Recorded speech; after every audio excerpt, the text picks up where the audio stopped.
ಇವತ್ತು ನಾವು ನಿಮಗೋಸ್ಕರ ತಂದಿರುವಂಥ ರೆಸಿಪಿ ಬಂದು ಬಾಣಂತಿ ಸ್ಪೆಷಲ್ ಕಾಳುಮೆಣಸು ಹಾಕಿ ಮತ್ತು ಒಣಶುಂಠಿಯನ್ನು ಹಾಕಿ ಮಾಡುವಂಥ ರೆಸಿಪಿ. ಒಣಶುಂಠಿ ನಿಮಗೆ ಗಾಯಗಳಾಗಿದ್ದರೆ ಅದನ್ನು ಗುಣ ಮಾಡೋದಕ್ಕೆ ತುಂಬ ಯೂಸ್ಫುಲ್ ಆಗುವಂಥದ್ದು, ಮತ್ತು ಕಾಳುಮೆಣಸು ಕೂಡ ತುಂಬ ಬಾಡಿನ ತಂಪಾಗಿಡುವಂಥದ್ದು. ಆ್ಯಂಡ್ ಯಾವುದೇ ರೀತಿ ಗಾಯಗಳಿದ್ದರೂ ಅದು ಬೇಗ ಗುಣ ಆಗೋದಕ್ಕೆ ಹೆಲ್ಪ್ ಆಗುತ್ತೆ. ಹೀಗೆ ನೀವು ಒಂದು ಖಾರ ಕಡಿಯುವಂಥ ಕಲ್ಲಿದ್ದರೆ ಅದರ ಗುಂಡಿ ಒಳಗೆ ಒಣಶುಂಠಿನ ಹಾಕಿ ಚೆನ್ನಾಗಿ ಜಜ್ಕೋಬೇಕು. ಮೊದಲಿಗೆ ಚೆನ್ನಾಗಿ ಜಜ್ಜಿ ಫೈನ್ ಪೌಡರ್ ಥರ ಮಾಡ್ಕೋಬೇಕು.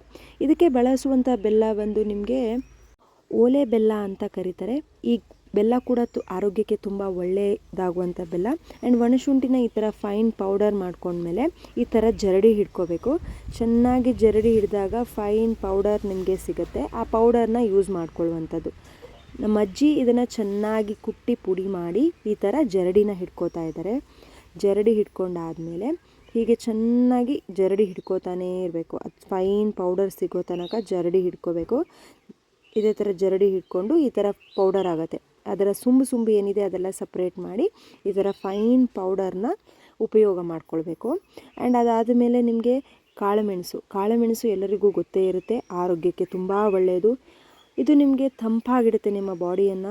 ಇದನ್ನು ಕೂಡ ಕಲ್ಲಿಗೆ ಹಾಕಿ ಚೆನ್ನಾಗಿ ಜಜ್ಜಿ ಫೈನ್ ಪೌಡರ್ನ ಮಾಡ್ಕೋಬೇಕು. ಕಾಳುಮೆಣಸನ್ನು ಇದೇ ಥರ ಒಂದು ಕಲ್ಲು ಏನಿದೆ, ಕಡಿಯುವಂಥ ಕಲ್ಲು ಎಲ್ಲರ ಮನೇಲೂ ಸಾಮಾನ್ಯವಾಗಿ ಇರುತ್ತೆ. ಆ ಕಡಿಯೋ ಕಲ್ಲಿಗೆ ಹಾಕಿ ಚೆನ್ನಾಗಿ ಪುಡಿ ಮಾಡಿ ಮತ್ತೆ ಈ ಥರ ಜರಡಿಗೆ ಹಾಕಿ ಇದನ್ನು ಚೆನ್ನಾಗಿ ಜರಡಿ ಮಾಡ್ಕೋಬೇಕು. ಜರಡಿ ಮಾಡಿದಾಗ ಈ ಥರ ಕಾಳುಮೆಣಸಿನ ಪುಡಿ ಕೂಡ ಒಣಶುಂಠಿ ಪುಡಿ ಜೊತೆಗೆ ಆ್ಯಡ್ ಆಗುತ್ತೆ.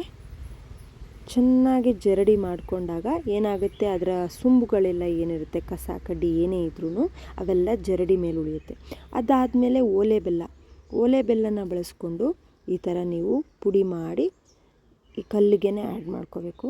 ಕಲ್ಲಿಗೆ ಆ್ಯಡ್ ಮಾಡಿಕೊಂಡು ಎಷ್ಟು ಬೇಕು ಸಿಹಿ ಅದರ ಮೇಲೆ ಡಿಪೆಂಡ್ ಆಗಿರುತ್ತೆ ಓಲೆ ಬೆಲ್ಲ ನಾವು ಯೂಸ್ ಮಾಡುವಂಥದ್ದು. ಇದಾದಮೇಲೆ ಇದಕ್ಕೆ ನಾವು ಮೊದಲೇ ಏನು ಪುಡಿ ಮಾಡಿ ಇಟ್ಕೊಂಡಿದ್ವಿ ಒಣಶುಂಠಿ ಮತ್ತು ಕಾಳುಮೆಣಸು, ಅದರ ಪುಡಿನೂ ಕೂಡ ಆ್ಯಡ್ ಮಾಡ್ಕೋಬೇಕು.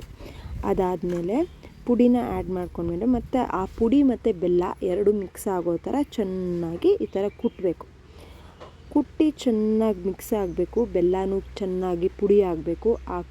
ಈ ಏನು ಕಾಳುಮೆಣಸು ಮತ್ತು ಒಣಶುಂಠಿ ಪುಡಿ ಏನಿದೆ ಅದ್ರ ಜೊತೆಗೆ ಮಿಕ್ಸ್ ಆಗಿ ಚೆನ್ನಾಗಿ ಪುಡಿ ಆಗಬೇಕು. ಪುಡಿ ಆಗ್ತಾ ಮಿಕ್ಸ್ ಆಗುತ್ತೆ. ಮಿಕ್ಸ್ ಆದಮೇಲೆ ನಿಮಗೆ ಉಂಡೆ ಕಟ್ಟೋದಕ್ಕೆ ತುಂಬ ಈಸಿಯಾಗಿ ಬರುವಂಥದ್ದು. ಹಾಗಾಗಿ ನೀವು ಚೆನ್ನಾಗಿ ಪುಡಿ ಮಾಡ್ಕೋಬೇಕು.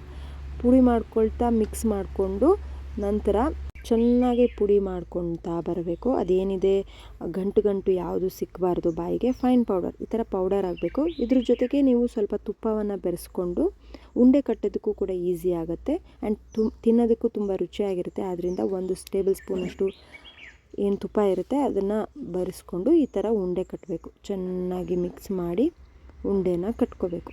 ಉಂಡೆ ಕಟ್ಟಿದಾಗ ಈ ಥರ ಉಂಡೆ ಕಟ್ಟೋದಕ್ಕೆ ಬರುತ್ತೆ ನಿಮಗೆ. ಉಂಡೆ ಕಟ್ಟಾದಮೇಲೆ ನೀವು ನೋಡ್ಬೋದು ಈ ಥರ ಫೈನ್ ಉಂಡೆ ರೆಡಿ ಆಗುತ್ತೆ.